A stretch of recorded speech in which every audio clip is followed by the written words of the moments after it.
제목부터가 멋있는데요. 우리 목사님 말씀 전해주실 때 많은 은혜가 있기를 바랍니다.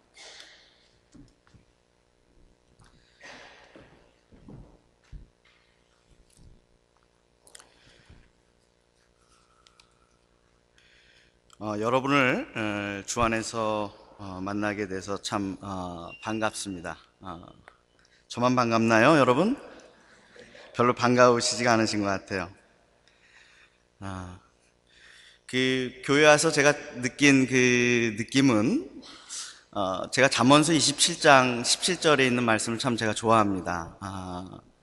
철이 철을 날카롭게 하는 것 같이 친구가 그 친구의 얼굴을 빛나게 하느니라 라는 그 제가 좋아하는 말씀이 있는데요. 또 물에 비추이면 사람의 얼굴이 서로 이렇게 비추이는 것 같이 사람의 마음도 서로 비추이느니라, 이런 말씀도 제가 좋아하는데, 오늘 교회 와서 처음 느낀 그런 인상은, 야, 여기 시드니에 있는 모든 선남선녀들이 다 여기 모여 있구나, 그런 생각이 들었습니다. 여러분들이 영적으로 하나님 앞에서 또 깨어있고 또 찬양하는 모습들, 또 간절히 사모하는 모습들을 이렇게 바라보면서 참 이 교회가 하나님을 향해서 아름다운 공동체를 이루어 지금 나가고 있구나 하는 그런 인상을 제가 받을 수 있었습니다. 그러니까 이렇게 그 사람은 영적인 또 존재이기 때문에 이렇게 가면 그러한 영적인 역동성들, 움직임들을 서로 느낄 수 있고 비추일 수 있는데, 오늘 또 우리 고목사님이 오셔서 교회를 참 열심히 잘 섬기시고 계시구나 하는 것도 제가 볼 수 있어서 참 좋습니다. 우리 고목사님은 말씀하셨듯이 참 그 저에게도 귀한 친구고요. 또 많은 달란트를 가지시고 계신 분인 것 같아요. 참 노래도 찬양도 잘하시죠. 예. 또 그리고 그런 세속적인 권위주의에 물들러 있지 않은 참 순수한 분이라고 저도 그렇게 믿고 싶습니다. 믿어도 되겠죠? 목사들 하면 좀 괜히 목에 힘주고 거들먹거리고 좀 세움받고 싶고 하는데, 우리 구목사님은 좀 그렇지는 않으신 것 같아요. 예. 참 좋은 그런 순수한 마음으로 우리 성도님들을 살피고 돕고 섬기시려고 기꺼이 하시는 분이신 것 같습니다. 여러분 참 이런 좋은 목사님과 함께 또 아름다운 공동체를 세워나가는 것에 우리 하나님께 감사하고 늘 또 그러한 마음으로 같이 잘 세워나갔으면 좋겠다 하는 생각을 가져봅니다. 자, 한번 같이 기도하겠습니다. 좋으신 하나님 아버지, 감사합니다. 오늘 이처럼 꿈이 있는 교회, 귀한 교회에 부족한 자를 불러주셔서 주의 말씀을 나눌 수 있는 귀한 은혜와 시간을 주신 것을 감사를 드립니다. 이 시간 부족한 자는 감춰주시고 주께서 저를 통해서 말씀하시고자 하시는 것들을 아낌없이 말씀하여 주시고, 또 성령께서 우리 가운데 역사하셔서 주의 말씀으로 인하여 진리들을 보게 하여 주시옵소서. 진리를 알지니 진리가 우리를 자유케 하신다고 말씀하셨는데, 그 복음이 진리 안에서 우리를 자유케 하여 주시옵소서. 예수님의 이름으로 감사하며 기도드리옵나이다. 아멘. 예, 오늘 종료주일입니다. 오늘 말씀을 시작하기 전에 여러분에게 조금 먼저 잠깐 퀴즈를 하나 드려볼까 하는데요. 왜 이 종료주일날 예수님께서 그 당시 예수님이 예루살렘에 입성하실 때는 종료주일이 아니었죠. 예수님께서 예루살렘에 입성하실 때 왜 이스라엘 백성들은, 예루살렘 백성들은 그 많은 나무들, 그 당시 예루살렘에도 여러 가지 종류의 나무들이 많이 있었을 거예요. 그렇죠? 근데 왜 하필이면 이 종려나무 가지를 꺾어서 그것을 가지고 예수님을 환영했을까? 한번 생각해 보신 일 있으세요, 여러분? 누가 한번 답을 해 보시겠습니까? 왜 버드나무 가지도 아니고 대추나무도 아니고, 이 종려나무는 대추나무의 일종이라고 하더라고요. 여러 가지 종류의 나무들이 있겠죠? 근데 하필이면 이 종려나무를 꺾어서, 가지를 꺾어서 환영했을까?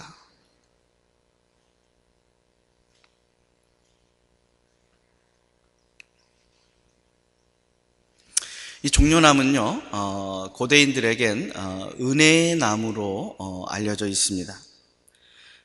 구약에서는 이 종려나무를 가지고 이 초막절 절기 행사를 지킨 그러한 기록도 볼 수 있고요. 그래서 이 레위기서 23장 40절에 나가보면 첫날에는 너희가 아름다운 나무 실과와 종려가지와 무성한 가지와 시내버들을 취하여 너희 하나님 앞에서 7일 동안 즐거워할 것이라 이렇게 말씀하고 있습니다. 또 시편 92편 12절에 가보면 하나님께서는 이 의인을 종려나무에 비유하고 있는 것을 우리가 볼 수 있습니다. 의인은 종려나무같이 번성하며, 또 아가서에도 나가보면요, 이 아가서에는 이 종려나무를 신부의 품위 있는 신부로 묘사하고 있는 모습도 우리가 볼 수가 있습니다. 이외에도 솔로몬은 성전을 짓고 나서 벽과 문과 문설주 등의 이 종려나무들을 그려놓았습니다. 또 에스겔이 환상 중에 본 성전에도 이 종려나무가 새겨져 있는 것을 볼 수가 있습니다. 그러나 무엇보다도 여러분이 잘 알고 있는 성경 같은데요, 성경 구절 같은데 요한계시록, 이 반모섬에서 요한은 요한계시록을 기록하면서 7장 9절에서 10절에 종려나무를 이렇게 묘사합니다. 제가 한번 읽어드리겠습니다. 이 일 후에 내가 보니 각 나라와 족속과 백성과 방언에서 아무라도 능히 셀 수 없는 큰 무리가 흰옷을 입고 손에 종려나무 가지를 들고 보좌 앞과 어린 양 앞에서 큰 소리로 외쳐 가로되 구원하심이 보좌에 앉으신 우리 하나님과 어린 양께 있도다 하며 흰옷 입은 무수한 성도들이 종려나무 가지를 흔들며 찬송하는 모습을 보여주고 있습니다. 이 외에도 종려나무는 세속적인 의미에서 승리와 승전하는 것들을 상징하는 의미로도 사용됐습니다. 여러분들 그 영화 같은 것을 보면은 그 로마 군인들이 승리하고 나서 성에 입성할 때 백성들이 나와서 막 환영을 하죠. 그때 여러 가지 뿌리기도 하는데, 그때 이 종려나무 가지를 흔들면서 그들의 승리와 승전을 축하해 주는 모습들을 볼 수가 있습니다. 따라서 오늘 예수님께서 이 예루살렘 성에 입성하실 때 백성들이 종려나무 가지를 가지고 예수님을 환영한 것은 예수 그리스도가 의인이고 승리를 하실 분이라고 하는 그런 의미를 담고 있다라고 볼 수가 있습니다. 요한복음 12장 13절, 오늘 읽은 말씀을 다시 한번 제가 읽어드리겠습니다. 종려나무 가지를 가지고 맞으러 나가 외치되 호산나 찬송하리로다. 주의 이름으로 오시는 이 곧 이스라엘의 왕이시여. 백성들은 큰 기대를 가지고 호산나를 외치는 것을 볼 수가 있습니다. 호산나라고 하는 의미는요, 오 구원하시옵소서라는 그런 의미입니다. 우리를 좀 구원해 주옵소서. 다시 말해서 종려나무 가지를 흔들며 자기들을 구원해 달라는 요청인 것입니다. 그래서 어떤 학자들은 이 당시 예루살렘 백성들이 종려나무 가지를 흔들면서 예수님을 맞이한 것은 그 당시 이스라엘 백성들이 주변 강대국으로부터 계속해서 침략을 당하고, 이 시대에는 또 특별히 로마의 압제로부터 학대를 당하고 있는데, 이 로마의 학대와 압제로부터, 이 피식민지로부터 자기들을 구원해서 다윗의 영광을 회복해달라는, 그런 회복하는 왕으로서, 이런 정치적인 메시아로서 예수 그리스도를 기대하고 기다렸다는 것입니다. 일리 있는 해석이라고 생각되어집니다. 오늘 이스라엘 백성들은 의와 승리와 상징인 그런 종려나무 가지를 흔들며 호산나, 오 우리를 구원해 주옵소서 외치면서 자기들의 구원을 예수에게 투사해서 지금 이 예수님이 정치적 군사적 영웅으로 나타나서 로마의 모든 학정으로부터 자신들을 구원해 줄 것을 요청하고 있는 것입니다. 그런데 이러한 백성들의 기대와는 정반대로 예수님은 이제 막 죽으러 예루살렘으로 향하고 있는 것입니다. 자기와 가장 가깝게 지내며 생사고락을 같이 하였던 제자들조차도 승리의 영광만을 꿈꾸며 정신을 못 차리고 있습니다. 그래서 오늘 16절에 이렇게 이야기하고 있지 않습니까? 제자들은 처음에 이 일을 깨닫지 못하였다가 예수께서 영광을 얻으신 후에야 이것이 예수께 대하여 기록한 것임과 사람들이 예수께 이같이 한 것인 줄 생각났더라라고 말씀하고 있습니다. 바로 이러한 순간에 예수님께서 선택하신 행동이 바로 어린 낙이 새끼를 타고 입성하시는 장면입니다. 어찌 보면 예수님의 예루살렘 입성의 모습에서 예수님의 심정을 가장 잘 표현해주고 있는 단어가 있다면 종려나무보다는 바로 이 낙이 새끼, 어린 낙이일 것입니다. 예수님은 예루살렘 성에 입성하시면서 하얀 백마를 타고 승리의 개선 장군처럼 그렇게 입성하지 않으셨습니다.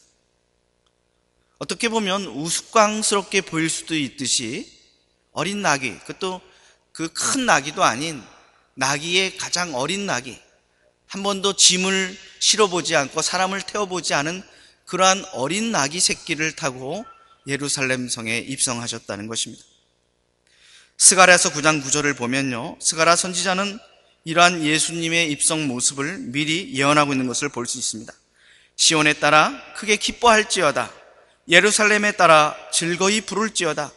보라, 너희의 왕이 너희에게 임하나니 그는 공의로우며 구원을 베풀며 겸손하여서 나귀를 타나니 나귀의 작은 것 곧 나귀 새끼니라. 오늘 읽은 16절 말씀을 보니까 아까 이야기했듯이 제자들은 이러한 상황을 깨닫지 못하고 있었습니다. 사람들이 정치적인 메시아를 갈망하고 저마다 자신의 입맛에 맞는 메시아를 기다리며 기대하고 있을 때 예수님은 너희들이 생각하는 메시아는 그런 메시아가 아니다 라는 것을 직접 이 나귀 새끼를 타고 입성하시면서 자신의 모습을 보여주는 것입니다. 이것은 2000년 전 예수님께서 예루살렘에 입성하실 때 종려나무 가지를 흔들며 정치적인 메시아, 자기 입맛에 맞는 메시아를 기대한 그런 사람들에게만 보여주시는 행동은 아니라는 것입니다.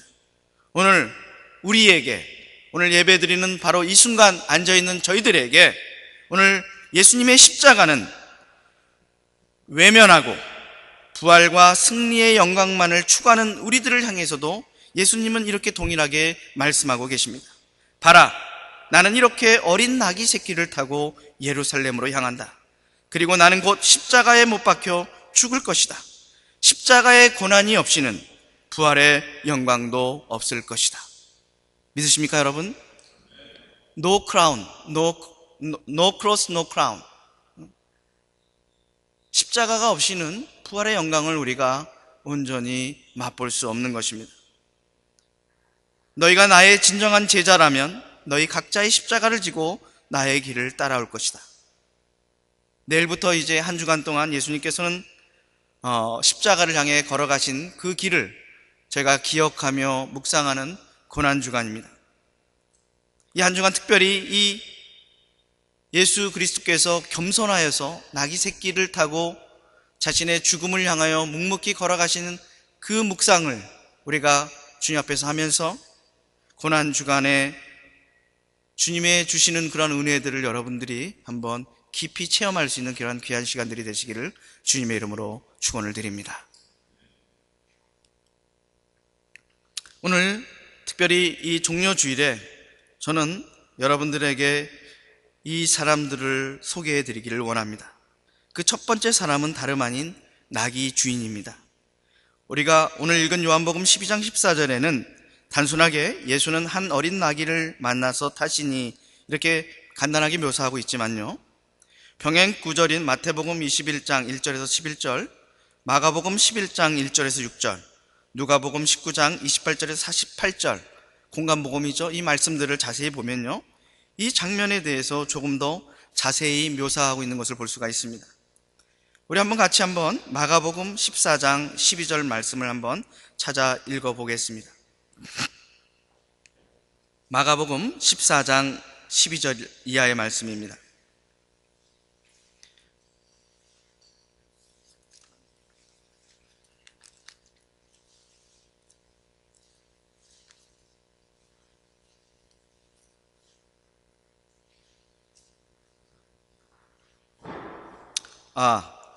죄송해요. 이게 마가복음이 아니라 마태복음 21장 1절에서 11절입니다. 마태복음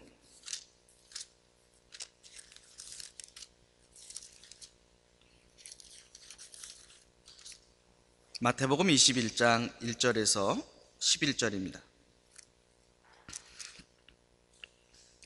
좀 길지만 우리 한 목소리를 같이 한번 읽어보길 원하는데요. 한번 같이 한번 읽어봅시다. 시작.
아멘. 예수님께서는 제자 둘을 보내시면서 맞은편 마을로 가서 메어있는 나귀 새끼를 끌고 오라고 하십니다. 참으로 황당한 말씀인데요. 제자들이 실제 나귀를 끌고 왔다라고 오늘 성경은 기록하고 있습니다. 어떻게 보면 이런 주님의 황당한 요구에도 불구하고 나귀 주인은 주께서 쓰시겠다 하라, 주가 쓰시겠다 하라는 한 말씀에 순종하고 자신의 소유인 나귀를 내어주는 것을 볼 수 있습니다. 이 나귀는 그 당시 서민들에게 귀중한 재산 목록이었을 것입니다. 여러 가지 운송 수단으로 쓰였고 또 일하는 데도 쓰였고, 그런 귀한 나귀를 주께서 쓰시겠다 하는 이 제자들의 한 말을 듣고 바로 내어주는 것을 볼 수가 있습니다. 이 성경에 보면 나귀 주인에 관한 정보는 거의 나오지 않고 있습니다. 그럼에도 불구하고 우리는 본문을 통해서 몇 가지 사실을 짚어볼 수는 있습니다. 우선 그는 이름이 나오지 않습니다. 성경에는 그의 이름이 기록되어 있지 않습니다. 무명의 봉사자입니다. 이 사람의 희생과 헌신은 어떻게 보면 성경에서는 굉장히 큰 일이라고도 볼 수 있습니다. 우리가 읽어보았듯이 스가랴서 9장 9절에 그 500년 전 스가랴 선지자를 통해서 예수 그리스도에 대해서 예언하고 있는 이 말씀을 이루시는 그 일에 사용된 이 나귀 주인의 그 희생과 헌신은 성경적으로 보면 대단히 의미 있고 귀한 일이었습니다. 구속사적인 사건을 이뤄드리는 주의 도구로 사용되었습니다. 이는 선지자로 하신 말씀을 이루려 하심이라. 일러스되 시온 딸에게 이르기를 내 왕이 내게 임하나니 그는 겸손하여 나귀 곧 멍에 매는 짐승의 새끼를 탓도다 하라 하였느니라. 이렇게 스가랴의 예언을 이루는 그러한 말씀임에도 불구하고, 이 사건은 대단히 의미심장한 사건이었음에도 불구하고 이 나귀 주인의 순종을 통해서 하나님의 예언이 이루어졌던 것입니다. 그럼에도 불구하고 나귀 주인의 이름은 소개되어 있지 않습니다. 이게 바로 주님을 섬기는, 또 주님을 위해서 봉사하는 사람들의 가장 기본적인 덕목이라고 생각합니다. 빚 없이 이름 없이 봉사하고 섬기는 것입니다. 오른손이 하는 일을 왼손이 모르게 하는 것입니다. 주님을 위해 봉사하는 사람은 십자가 뒤에 숨는 것입니다. 주님의 이름만, 주님의 영광만 드러나는 것입니다. 주님이 받으실 영광을 자기 이름으로 가로채서 자기가 같이 덩달아 높아져서는 안 됩니다. 구속사적으로 엄청난 사건임에도 불구하고, 그랬음에도 불구하고 이 나귀 주인은 무명으로 남습니다. 아무리 명분이 있는 일이라도 끝까지 숨는 것을 볼 수가 있습니다. 저는 하늘나라에서 이런 분들의 상급이 더 크리라고 확신합니다. 저의 이름이 주경식입니다. 그래서 이 호주에 와서 처음 사람들에게 또 이 호주 분들하고 이렇게 이야기할 기회가 있어서 저를 소개할 때 이름이 뭐냐 그러면 경식 이렇게 하면 그 사람들이 발음하기가 너무 어려워요. 캥식 여러 가지 발음을 해서 제가 저의 잉글리시 네임을 하나 만들었습니다. 저의 잉글리시 네임은 바나바입니다. 바나바. 바라바가 아니라 바나바입니다. 바나바가 누군지 아시죠, 여러분? 바나바는 폴의 동역자죠. 바울의 동역자입니다. 의미는 son of encouragement, 격려의 아들이라는 뜻을 가지고 있습니다. 만약 바나바가 없었다면 바울은 이 교회 역사 안에 등장하지 못할 수 있었습니다. 바울이 살기가 등등해서 예수 믿는 자들을 잡으려고 갈 때 다메섹 도상에서 예수 그리스도를 만나고 변화된 후에 이 예루살렘 공동체에 들어오려고 할 때 사람들은 바울을 믿지 않았습니다.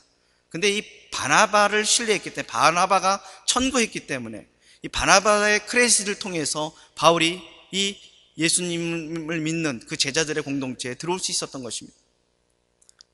저는 바울도 이 교회 역사를 통해서 우리가 초대교회를 보면 정말 귀한 많은 일들을 했지만 이 바울의 사역도 중요하지만 이 바나바 같은 사람이 저는 교회에 더 많이 있는 것이 하나님에게 더 큰 영광을 돌리는 것이라고 믿습니다. 여러분, 여호수아도 굉장히 그 가나안 성에 입성할 때 굉장히 큰 일을 했지만요, 여호수아에게는 갈렙이 있었기 때문에 그렇습니다. 더 여호수아보다 나이가 많고 더 연장자였지만 그는 겸손하게 여호수아의 리더십을 인정하고 하나님 앞에서 여호수아를 참으로 겸손하고 섬기는 마음으로 섬겼기 때문에 그들이 함께 그 가나안 성에 입성할 수 있었습니다. 이스라엘 백성들을 이끌고. 다윗도 그럼 하나님 앞에서 무수한 일들을 많이 했었지만 이 다윗에게 요나단 같은 그런 친구가 없었다면 다윗은 아마 그의 목숨을 부지하기는커녕 왕으로 오르기는커녕 그의 목숨을 부지하기도 힘들었을 것입니다. 사랑하는 우리 꿈이 있는 교회 성도 여러분, 하나님께서는 이처럼 무명의 헌신자들을 이름 없이 빚도 없이 참으로 묵묵하게 자신의 일들을 감사하면서 주께서 우리에게 주신 그 은혜들을 기억하면서 희생하며 섬기는 자들을 더 기뻐하신다는 사실을 이 아침에 더욱더 한번 깨달으시기를 주님의 이름으로 부탁을 드립니다. 두 번째, 이 나귀 주인은 예언의 말씀을 알고 있는 사람이었습니다. 오히려 이 예언의 말씀을 사모하면서 기다리던 그런 사람이 아니었을까 하는 추측을 해봅니다. 누가복음 2장에 나가보면요, 거기에 안나와 시므온이라는 선지자들이 나타납니다. 누가복음 2장 25절을 보면 예루살렘에 시므온이라 하는 사람이 있으니 이 사람이 의롭고 경건해서 온 이스라엘의 위로를 기다리는 자라. 성령이 그 위에 계시더라.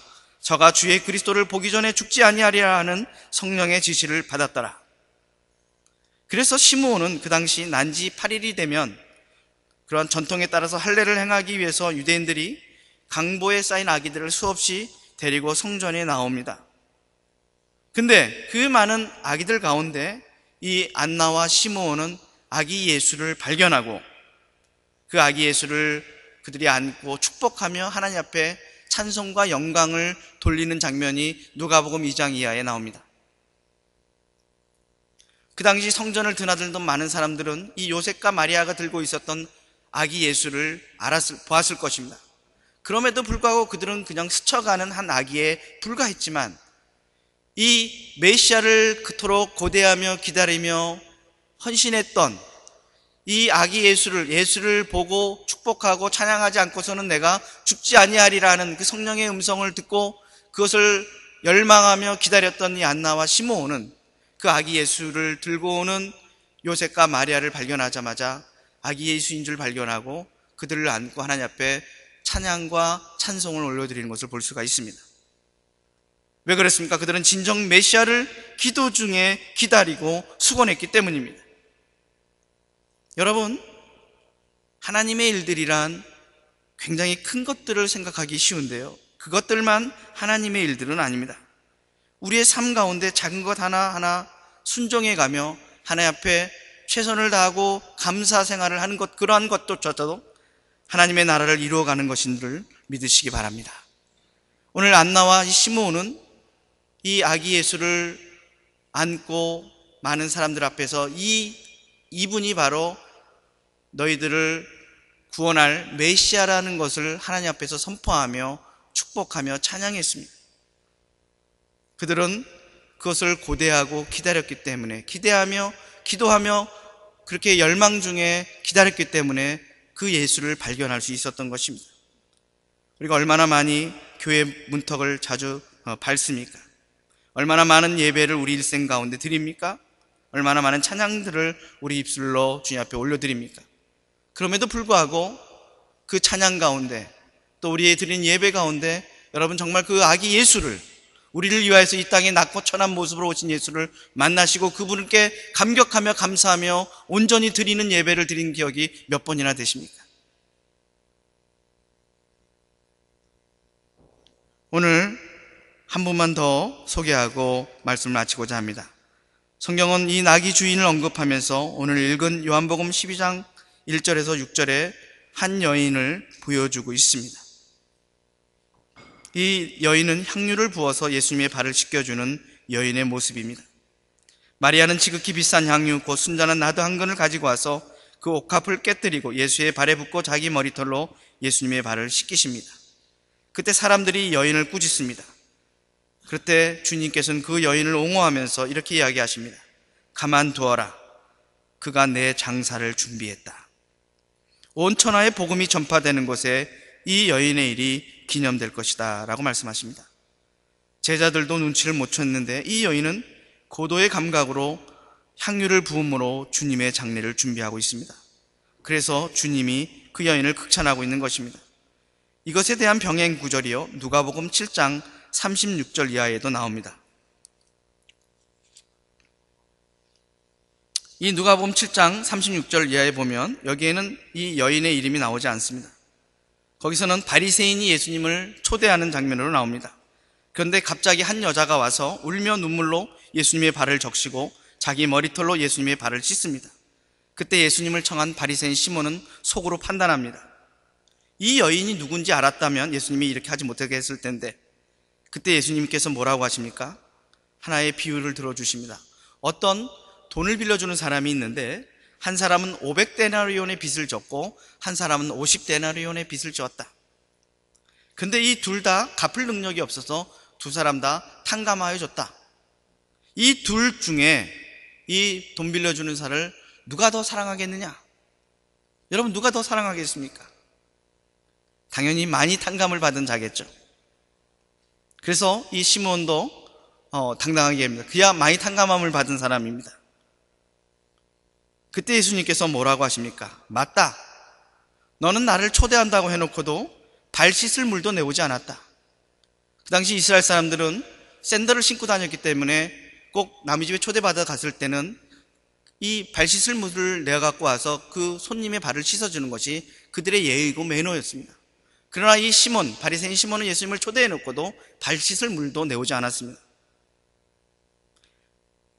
근데 이 여인은 가장 귀한 향유 옥합을 깨어서 내 발에 붓고 내 발을 씻기었다.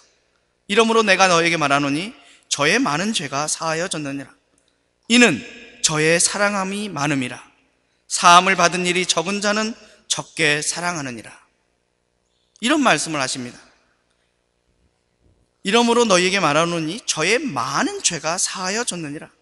이는 저의 사랑하는 것이 많기 때문이다. 사함을 받은 일이 적은 자는 적게 사랑하느니라. 예수님께서는 자기 목숨을 모든 사람의 대속물로 내어주셨습니다. 이 죄 많고 흠 많은 이 여인만을 위해서 내어주신 것은 아닙니다. 그럼에도 불구하고 그 은혜를 깊이 깨닫고 진심으로 울며 자신의 가장 귀한 것을 가지고 나오는 사람이 있는가 하면 주님을 사랑한다고 하지만 주님을 위해서 발 씻을 물도 내어오지 않는 사람도 있습니다. 제가 다시 한번 말씀드리겠습니다. 주님께서 십자가에서 우리를 위해서 베푸신 사랑은 공평하신 사랑입니다. 그럼에도 불구하고 그 사랑을 받는 사람들에 따라서, 그 사랑을 받는 사람들의 입장에 따라서 그 사랑은 크고 귀하고 엄청난 그런 사랑으로 다가오는 사람이 있는가 하면 마치 이 귀한 나드 향유 옥합을 깨고 겸손하게 주님 앞에 나오는 여인처럼 말입니다. 하지만 주님을 초대한다고 해놓고도 발 씻을 물도 내오지 않는 이 바리새인 시몬처럼 그렇게 주님을 사랑하는 사람들도 있다는 것입니다. 주님께서 그 사람에게 적은 사랑을 주어서입니까? 아닙니다. 주님의 사랑은 모두에게 공평하게 귀하게 내려진 사랑입니다. 그러나 한 여인은 그 사랑에 크고 귀하고 깊고 엄청난 사랑을 받은 것을 깊이 깨달았기 때문에 자신의 가장 귀한 것을 아낌없이 주님 앞에 희생하고 헌신해도 아깝지 않았던 것입니다. 왜냐하면 그 죄가 너무 엄청난 죄를 주님께서 사하여 주시고 용서해 주신 것을 그가 받고 깨달았기 때문입니다. 그러나 이 바리새인 시몬에게도 주님께서는 동일한 사랑을 베풀어 주셨음에도 불구하고 그는 자신이 여전히 옳고 자신이 여전히 잘났고 자신이 여전히 그러한 은혜 없이도 살 수 있는 자라고 여겼기 때문에 주의 사랑이 그렇게 크게 다가오지 않았던 것입니다. 여러분 한번 자신들을 가만히 돌아보시기 바랍니다. 주님께서는 우리를 위해서 십자가의 길을 묵묵히 걸어가셨습니다. 몸버려 피 흘려 우리를 위해서 아낌없이 쏟으셨습니다. 우리의 죄를 위해서 그분은 우리의 죄를 다 담당하시고 십자가에서 처절하게 돌아가셨습니다. 하나님께서도 우리를 주님을 외면하시는 그러한 고통과 아픔을 겪으시면서까지 주님은 순종하며 우리를 위해서 그 사랑을 행하셨습니다. 우리들이 주님을 사랑한다고 하면서도 얼마만큼 사랑하고 그분을 위해서 희생하고 있습니까? 그분은 말할 수 없는 사랑으로 우리를 위해 가장 귀한 목숨을 버리시면서 우리를 구원하시고 희생하셨는데 우리는 주님을 위해서 무엇을 드리십니까? 무엇을 포기하십니까? 무엇을 헌신하십니까? 무엇을 희생하고 계십니까? 주님께서는 모두를 위해서 동일하게 공평한 사랑을 보여주셨습니다. 그러나 그 사랑은 받는 사람들에 따라서 귀하고 너무 크고 많은 사랑이 될 수도 있고요. 그 사랑을 받는 사람에 따라서 이 사랑이 그렇게 크지도 않고 별로 의미가 깊지도 않고 당연한 것으로 받아들이는 사람들이 있을 것입니다. 여러분들이 어떤 저였습니까? 하나님을 알지 못하던 때 하나님께서 먼저 우리를 사랑하셔서 우리의 처참한 죄를 처리해 주신 그 사랑을 여러분 어떻게 받으셨습니까? 이번 고난주일에 다시 한번 묵상하는 가운데 이 나귀 주인처럼 시므온과 안나처럼 향유 옥합을 깨고 주님 앞에 눈물로 그 발을 씻기시며 주님의 장사를 예비하는 그 여인처럼 우리 인생을 아낌없이 내어드릴 수 있는 그런 우리 꿈 있는 교회 성도들이 다 되시기를 주님의 이름으로 축원을 드립니다. 한번 같이 기도하겠습니다.